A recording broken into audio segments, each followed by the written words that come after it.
నోరు దాటిన మాట తుపాకి నిడిచిన తూట వెనకకు రావని పెద్దలు ఎప్పుడో అన్నారు. కానీ మంత్రి కొండా సురేఖ వెనక ముందు చూసుకోకుండా నాగార్జున కుటుంబం మీద ఆ నడుమ నోటికి ఎంత వస్తే అంత మాట్లాడిందని అన్నారు కదా. ఇప్పుడు ఆ మాటలు నేను వెనకకు తీసుకుంటున్నా. ఉద్దేశపూర్వకంగా నేను నాగార్జున కుటుంబాన్ని బాధ పెట్టడానికి ఆ మాటలు అనలేదు. ఒగాల నాగార్జున ఇంటోళ్ళు గాని ఎవరన్నా బాధపడితే ఆ మాటలు వెనకకు తీసుకుంటున్నా అని ఎక్స్ సోషల్ మీడియాలో రాసుకొచ్చింది.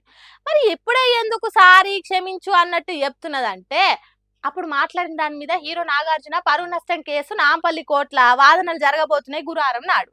దానికి ఒక రోజు ముందే కొండా సురేఖ ఇట్లా ట్విట్టర్లో రాసింది. అంటే భయం కలిగినట్టున్నది మంత్రి మేడానికని కొందరు అంటున్నారు. ఒకవేళ అదే నిజమైతే ఎందుకు నోరు జారాలే, ఇప్పుడు ఎందుకు సారీ చెప్పాలి? మాట్లాడిన మాటలు వెనకకు తీసుకుంటున్నా అంటే మాటలకు ఏమన్నా రివర్స్ గేర్ ఉంటుందా వెనకకు తీసుకునే దానికి? అరుసుదొక్కనేలా కాలు గడగనేలా అని ఉత్తగానే అన్నారా పెద్దోళ్ళు? అప్పుడు మైక్ల ముంగట్టుకొచ్చి నోటికి వచ్చినట్టు మాట్లాడి ఇప్పుడు ట్విట్టర్లో ఇంగ్లీష్లో పోస్ట్ పెట్టుడైంది. ఇది నేటుంగా నెత్తి వీకి సాటుంగా కాలు పట్టుకున్నట్టున్నది.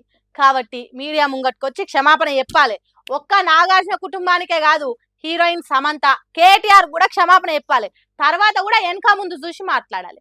కొండా సురేఖ సామాన్యమైన మనిషి కాదు, తెలంగాణ రాష్ట్రానికి మంత్రిగా పనిచేస్తున్నది. కాబట్టి గిట్ల సారీలు క్షమించు అనుడు వండుకుంటుంటా చూసుకోవాలని కోరుకుంటున్నారు కొండా సురేఖ సోషల్ మీడియాలో రాతలు చూసిన జనాలు.